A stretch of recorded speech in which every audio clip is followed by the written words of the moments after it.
৪২,৬১৮টি vote কেন্দ্রের খসড়া তালিকা প্রকাশ করেছে নির্বাচন কমিশন। দুপুরে রাজধানীর আগারগাঁওয়ের নির্বাচন ভবনের সংবাদ সম্মেলনে ইসির সিনিয়র সচিব আক্তার আহমেদ এ তালিকা প্রকাশ করেন। তিনি বলেন, গেল নির্বাচনের চেয়ে এবারে নির্বাচনে ভোট কেন্দ্রের সংখ্যা বেড়েছে।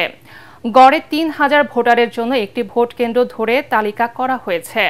খসড়া তালিকার দাবি আপত্তি ২৫ সেপ্টেম্বর পর্যন্ত দেয়া যাবে। নিষ্পত্তি হবে ১২ অক্টোবর।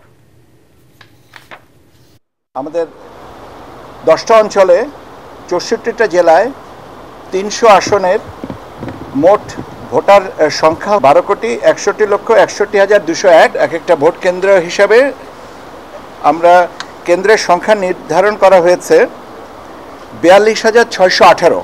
আপত্তি নিষ্পত্তির তারিখ আমরা নির্ধারণ করেছি ১২ই অক্টোবর, আর চূড়ান্ত তালিকা করা হবে ২০ অক্টোবর।